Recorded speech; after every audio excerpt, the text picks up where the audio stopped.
Hello again, Internet. This is the Bagel. Today I have a very special model that I'm going to teach you. It's my Origami Fidget Spring. It compresses, it even stretches a little bit. You don't want to stretch it too much because you'll break open the seam. And more than anything, it likes to bounce.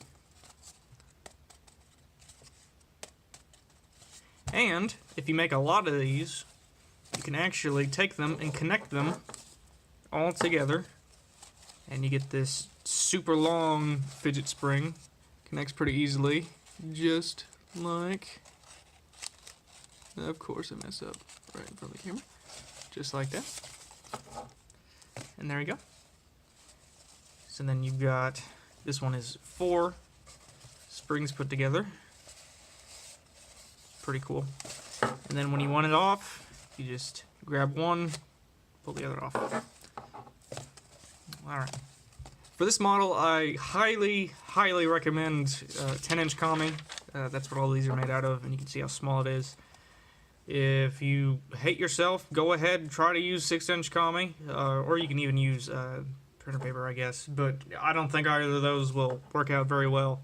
Actually, if you do use 6-inch Kami, let me know, because I'm very interested in how this would work out. Anyway, we're going to start by making a 16 by 16 grid horizontally and vertically, and then we're going to divide each diagonal into 30 seconds. And then from there, we'll tweak the paper just a little bit to make it the right dimensions to make this little column shape. So anyway, grab your paper and let's go.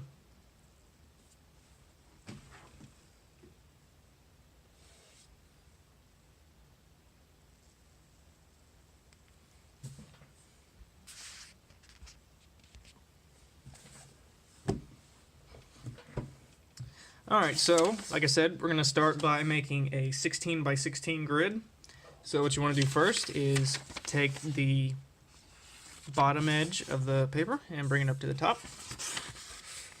You're just going to fold it in half. Try to make it exact if you can.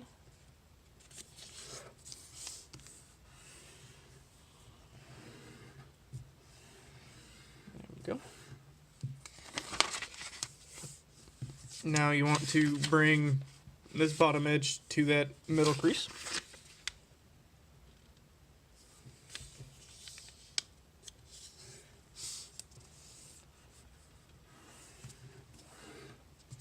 Unfold. Rotate 180 degrees. Then do the same thing.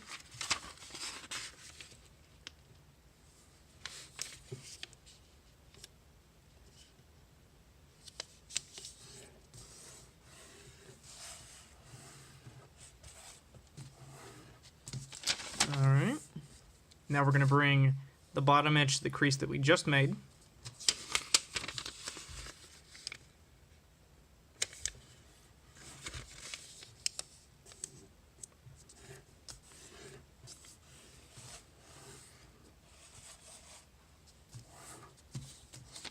Okay, unfold, and now bring this up to this top crease.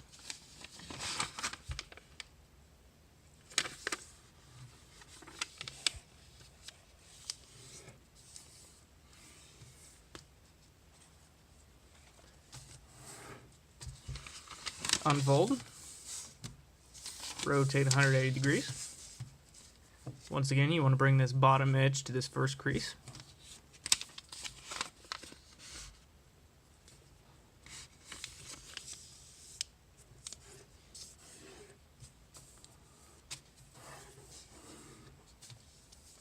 Unfold. Now you want to bring this bottom edge to the second to the topmost crease. So not this top crease, but the one just below that. You can see we're going to bring it not to that one, but to this crease right here. Alright. There we go. Now unfold.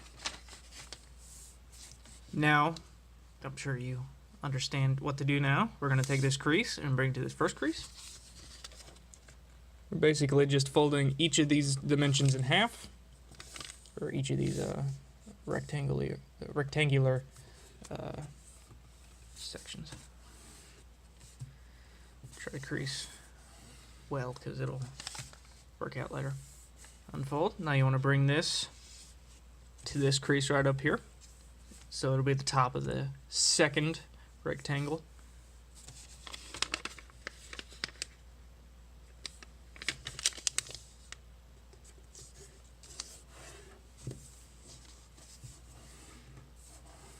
Unfold.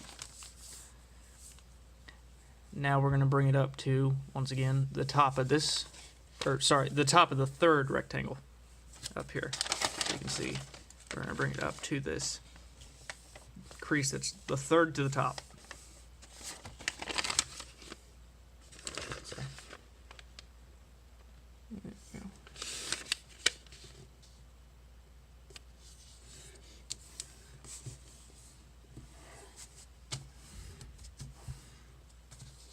Unfold. Now we're going to bring this edge to this crease, this very top crease.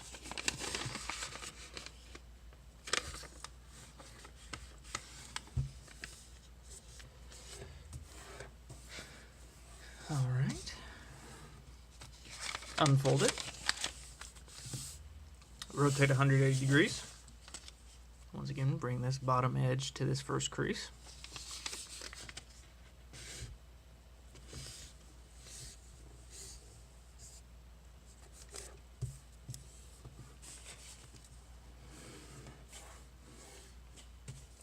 Unfold, bring this crease up to this second rectangle's top. So we got the first big one and the second big one. There's a line right there.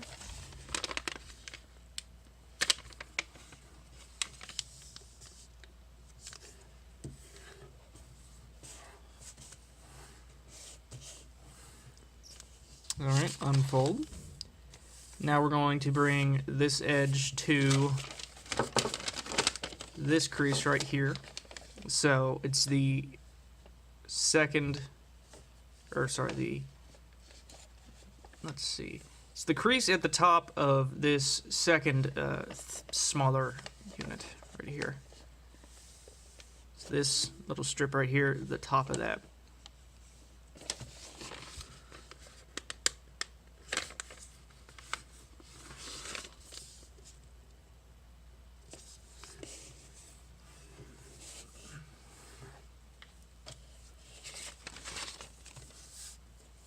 Alright, and now we're going to take this edge and bring it all the way to this second, to the top crease.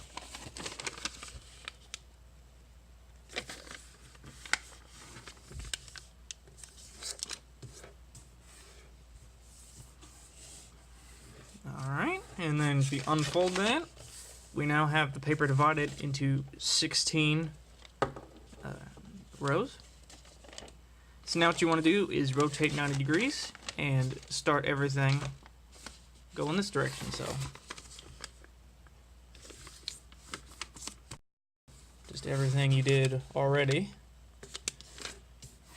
but now the creases should be perpendicular to all of those. So yeah, divide it into 16s and this length, and then we'll go from there.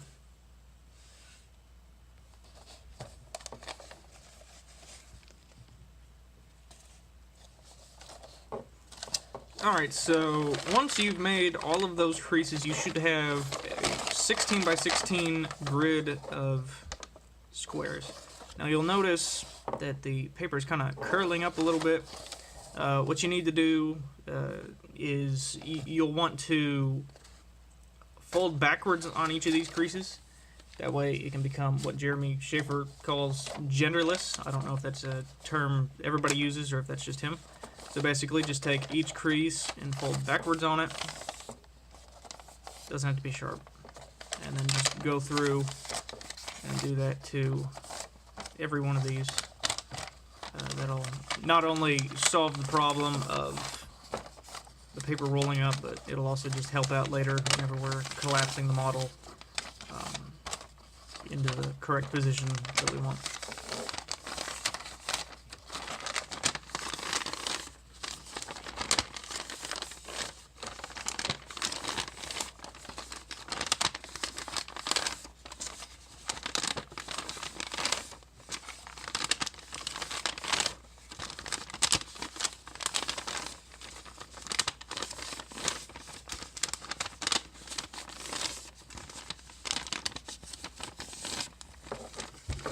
Alright, and after you've done one direction, you want to go ahead and rotate it and then do the same thing in this direction.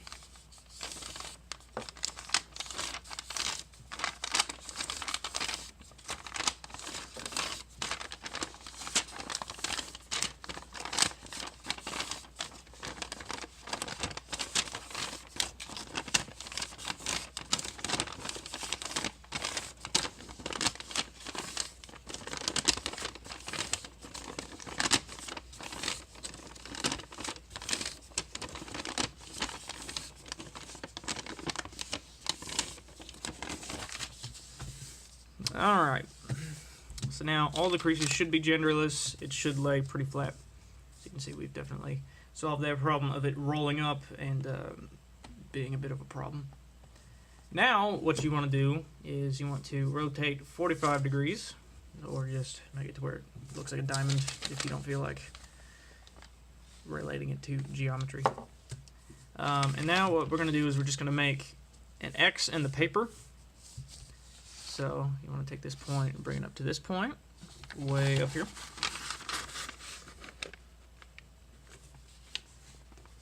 Then you want to, I don't think this paper is cut square, so that'll make it a bit of a problem. It's pretty old, actually. I don't really use tan that much. I'm running out of paper, so that's why all of my springs have been tan. Either that, black, or gray. Alright, once you've done one of the diagonal creases, you want to rotate it 90 degrees, and then you want to bring this point to this point. Diagonal. Making new words over here. Alright, so now that you've made your diagonal, I promise I'm going to stop saying that, crease, unfold it, and I'm going to do things a little bit weird, I guess. So for each of these crease intersections, so you see we have this little diamond right here. What we want to do is we want to bring this point to the intersection of these creases. So when we do that, we're basically just taking the tip, folding it up like that. So this point went to the intersection of these two creases. Now we want this point to go to the next intersection up here, following along that vertical crease we just made. So now we want it to move up like that. So we're going to unfold it, bring it up here. And you can see it's traveled up. It was here, but then we brought it up to here. You want to keep going all the way through until you reach this top intersection. Do that one, and then we'll pick it up from there.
Alright, so once this point has reached this final little crease intersection, you want to unfold, and you'll notice we have this half of the paper all folded up like this, and you'll probably notice that we have even more of a curling problem than we did earlier with the horizontal creases. We actually do have twice as many creases here. So, what you want to do is you want to reverse each of these folds we just made, just like you did horizontally and vertically with these other squares.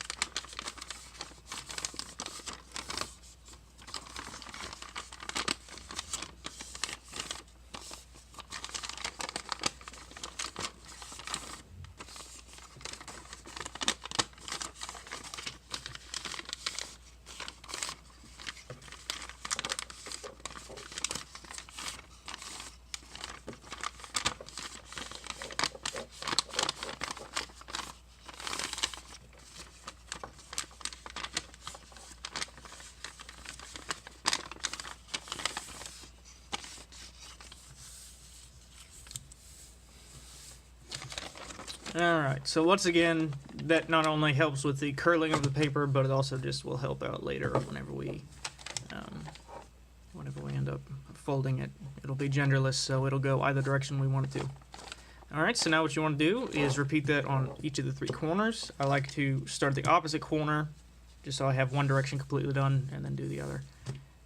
But yeah, so just repeat it from this corner, and this corner. It's tedious, but once you're done with this, that's all the new creases we need.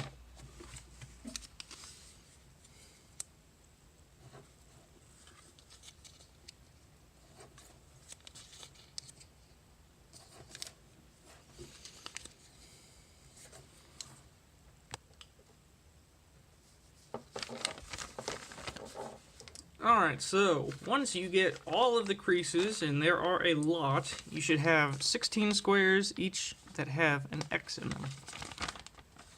Something like that. And all the creases should be genderless. I mean, I guess if you don't want to make them genderless, you don't have to. One thing you have to do before you fold up the model is you want to take off the bottom 2 rows. I guess you can just fold the bottom 2 rows in. Or you can even, if you don't want to have to deal with a seam and you just want to make it, and you want it to just kind of be open-ended and more flimsy and all that, you can actually take off 4. I highly recommend you just take off the 2 though, because that will severely impact the functioning of the spring and all that.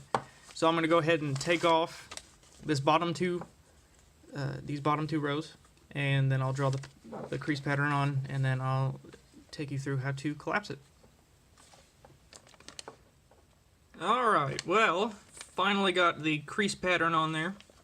I'll put up a picture of it here real quick, just so you can copy it down if you need to. But anyway, you should be able to follow along with this. I'll try to be as descriptive as possible. But basically, what we're going to do is we're going to start by just taking the corner, mountain folding it back, just like this line shows. And we're just going to pinch around the outside of this square. Now when we do so, at least for me, this valley fold right here, so basically all the solid lines are mountain folds, all the dashed are valley folds. That's very important to know here. And remember, you want this length to be 14 units high, and this this length to be 16 units, and this height to be 14. You want to have taken the rows from the bottom, not the side, either the top or the bottom, neither of the sides. So what you want to do is you want to pinch around this square, and you want to kind of just essentially just kind of try to make each crease. So I've pinched around this square, and you want to start pinching around this square next, And then in between, you see this triangular fold already wants to valley fold inside, so I'm going to let it. So pinch around this square.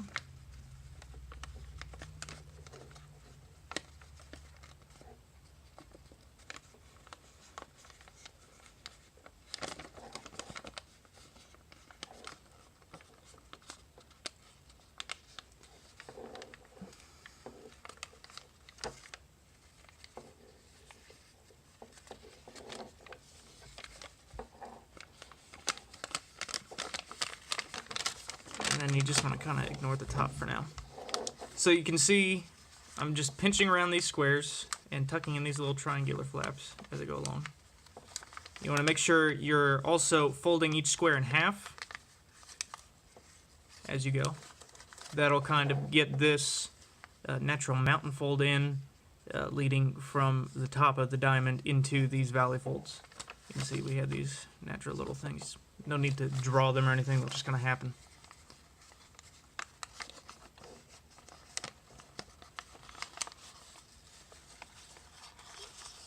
Okay, so you can see I got a little bit of ink on my finger trying to keep the pen from dying.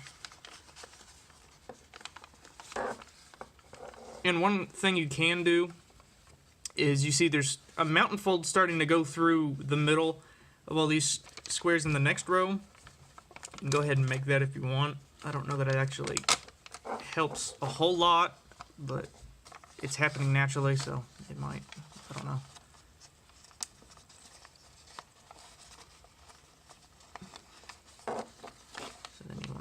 This square,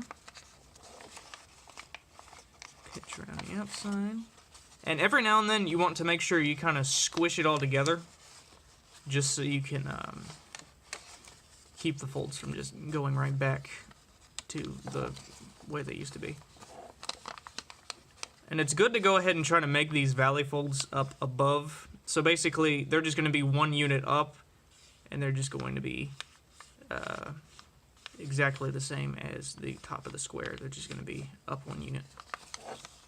And they're going to be valley folds, of course. But yeah, essentially this is just squishing everything together that you can. It can be tedious. After you've done it a while, it can still be tedious. Obviously I'm having just a blast collapsing this.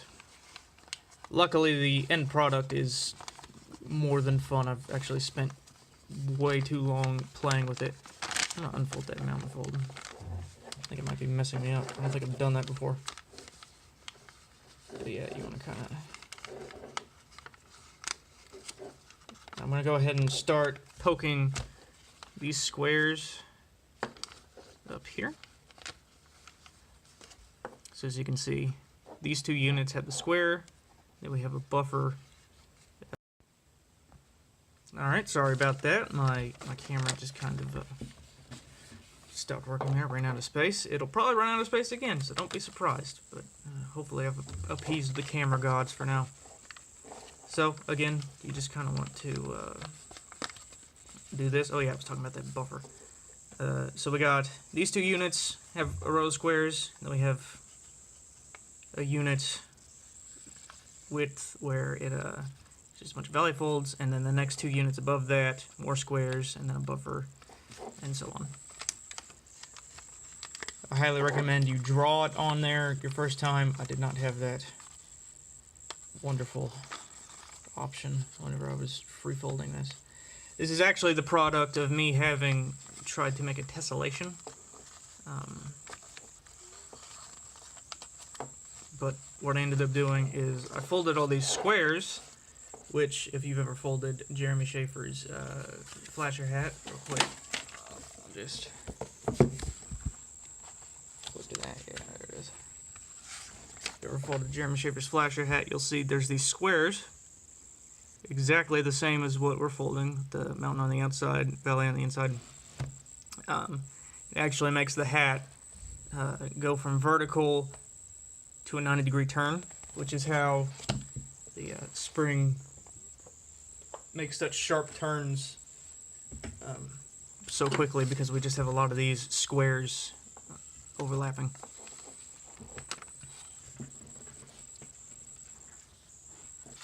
But yeah, anyway, back to collapsing squirrel. Anyway, so basically, once you get this pattern on your paper, it should be pretty easy just to go along and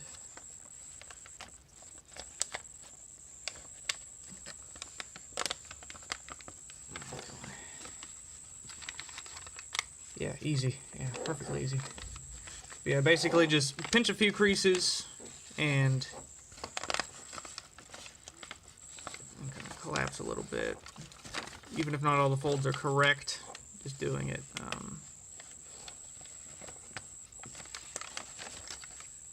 See, we already have the spring kind of coming into shape.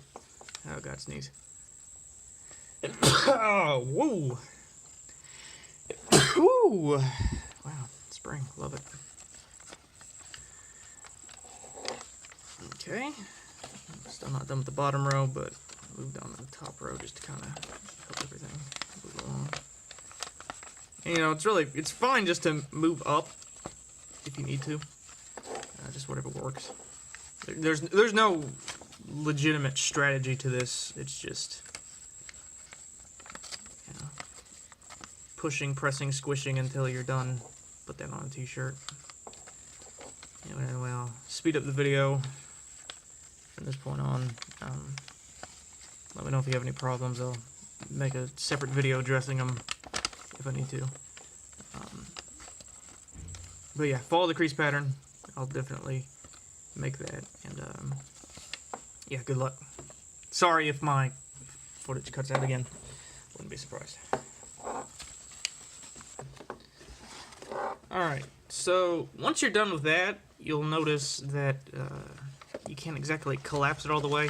And that's because two of these units will end up folding on top of two of these units. So basically what you want to do is you want to kind of just push it together, and you want to put the valley fold of this diamond inside of the valley fold of that diamond, because it's a mountain on this side.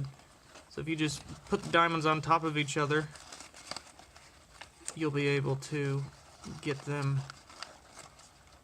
on top of each other. Now, what you want to do is you want to kind of fold the diamond in half. I like to keep my finger on the inside, on the other side of the diamond, to try to hold it together. See, this is the hardest part of the whole thing, but it goes together pretty easy once you get it. So, you want to put the diamonds on top of each other. Wherever the diamond went. Oh, there it is. Okay. You want to fold them both in half. And then you want to go around and you want to just kind of... Now you want to take the next diamond, put it in there. And now...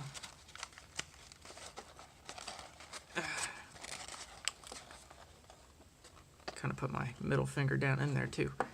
And now that that's a thing, you'll notice we have this little flap sticking up in between the two diamonds. You want to just tuck that in this little pocket right here, just in between the two diamonds. So, you know, it just kind of logically where it would go. Obviously, it's about the only way I designed it. And at this point, I recommend collapsing the outside a little bit, because it gets a little crazy, and that kind of helps lock in the first couple. Alright, so now put the third diamond inside the other third diamond. Alright, you want to do the same thing. I'm going to take this and just kind of reverse it down in there. Alright, cool. And then to the next one. Put that in there. And once you start getting enough of them, you'll notice that it just kind of almost does itself. Like that.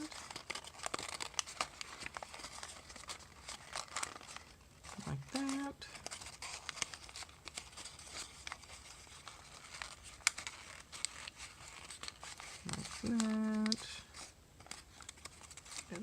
last one down here.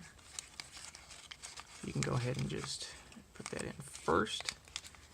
And then, okay, so then you want to hold the whole seam folded down, and then you just want to make sure the outside of each end collapses down just like it should,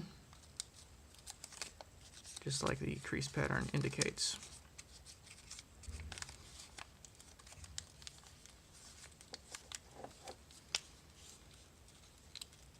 Okay, just like that. And would you look at that? You've got a spring. Alright, now you'll notice it's kind of small and short, but by God, it bounces. And there's actually a way that we can clean up all of this crap. So what you want to do, if you want to do this, is completely optional. So what you want to do is hold one of these solid triangles, not the ones that split in half, one of these solid colored triangles to the left, and then you want to fold on this line. So just take this layer and fold it over. Now what we're going to do is we're going to make a crease going between this point right here and the very inner corner right there. So it's going to go from there all the way up to there. Essentially, it's going to be a diagonal of this little parallelogram we have here. So you want to fold the diagonal just like that, and you want to make sure it goes all the way down to this point down here. And then you just want to fold this back down and then just kind of crush it down like that. And then now what you want to do is you want to take this little extra, God, focus, come on. You want to take this extra little section we have here, and you want to just fold it back. That way we can get rid of it and never have to see it again. I'm all for that. Or you don't have to, it really doesn't matter. Kind of messed that up, but I'm trying to do it through the camera. Keep saying camera, it's a phone.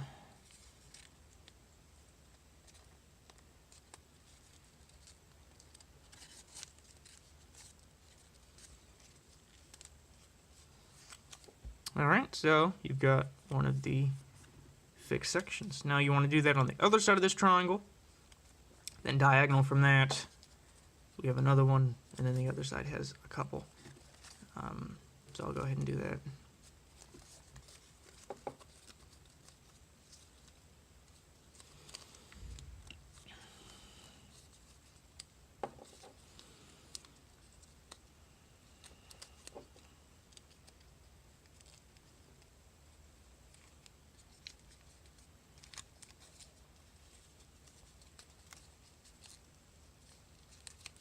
Oh, one thing I did forget is whenever you have the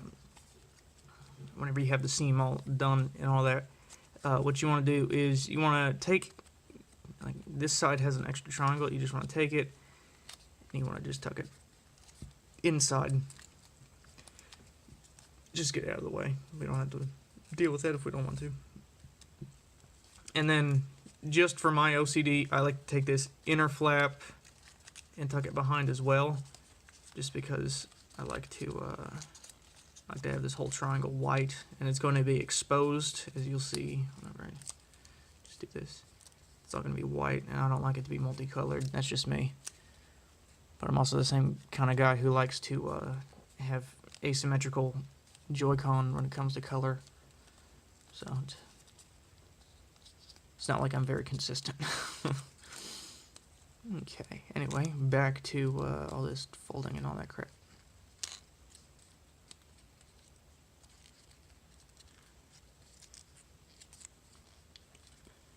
Well, that kind of ripped. It doesn't matter.